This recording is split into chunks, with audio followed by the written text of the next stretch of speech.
Holy smokes, awesome possum, 300 watts for 20 minutes. That's my highest 20-minute power I've ever done. I've been feeling insanely strong recently on the bike. I should totally be happy and proud of my efforts. And yeah, but dude, imagine how freaking fast you'd go with 310 watts, dog. I feel like you should keep trying to get more. Lickety splits, would you look at that? 66 kilos, that's the lightest weight I've ever seen.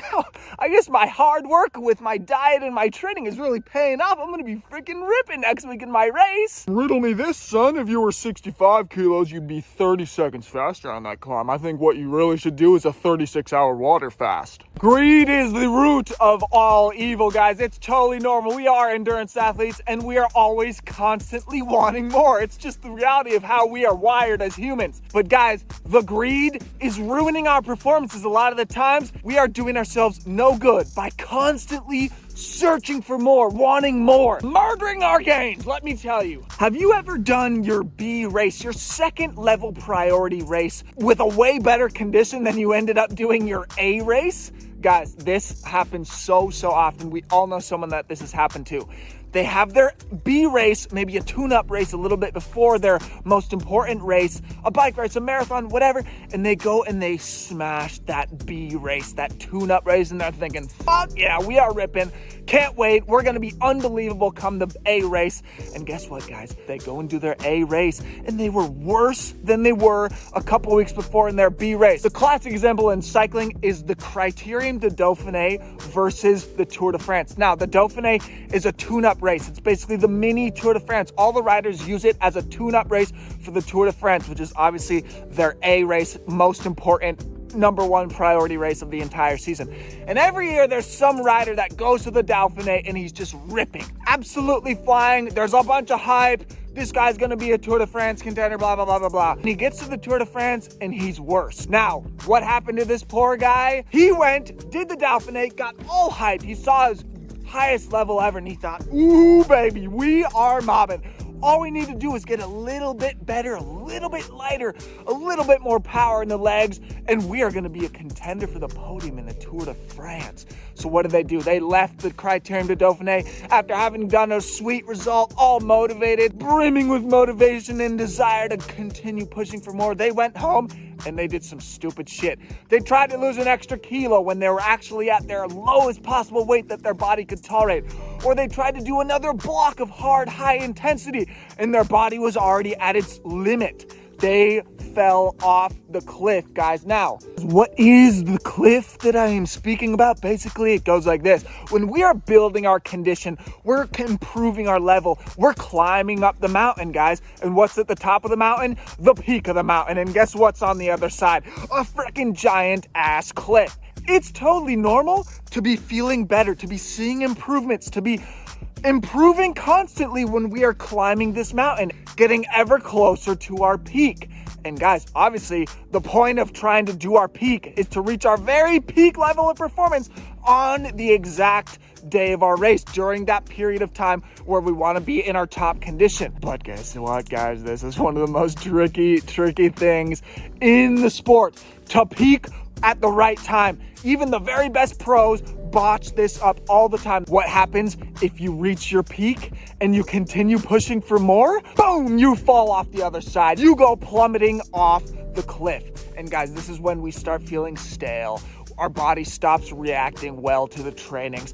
We're starting to feel tired and maybe not having great sensations. We're going downhill, guys. We are not improving anymore. We're going downhill. So guys, is it possible to know when you are reaching your peak?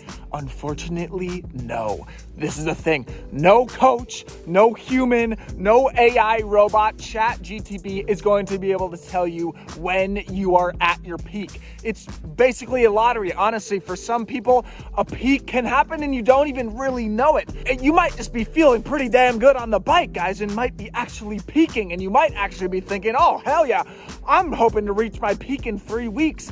But it's a hard thing to gauge. The best coaches, the best scientists out there, even they don't even know when a peak is happening. There's no formula. So guys, what is the way to make sure that we don't accidentally miss our peak? Well, this is where we need to be extremely conservative and very smart. So the approach that I like to do after having botched this so many times and having been in great shape, let's say 2 weeks before a big important race, and then arriving at the actual race and being way worse, guys, I have developed a little bit of a strategy, and basically this is what it is.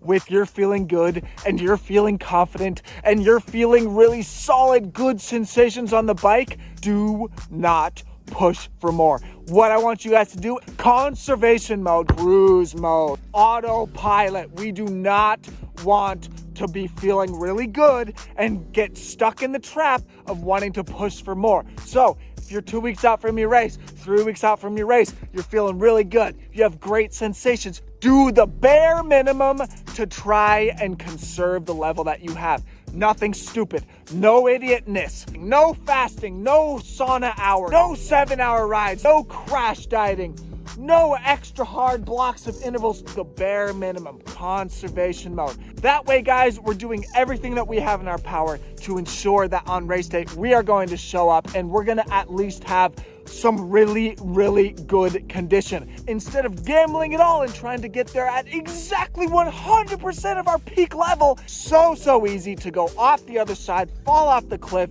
and then you're at 80% of your level. So it's way better to be conservative, realize when you're at 99%, 98% of your peak level and say, all right, I'm not going to push for more. I'm going to be a little bit more complacent and guarantee myself that I'm going to show up to the race with 98% of my all-out capacity. And I promise you guys, that right there is going to be the ticket for you to do a really, really good performance. Way better to be on this side of this equation than to be plummeting off the cliff going down the other way.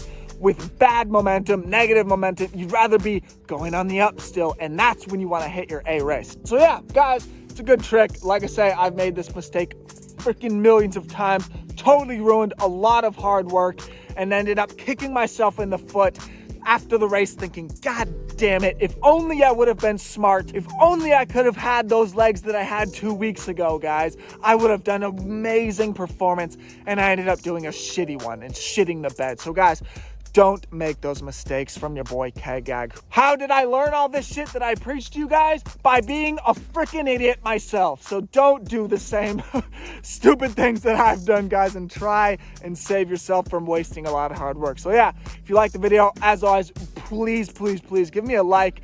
Give me a subscription if you aren't subscribed already, guys. I've got more videos coming out. Leave any ideas for possible future videos in the comments below. Big thanks for watching, and we'll see you in the next one.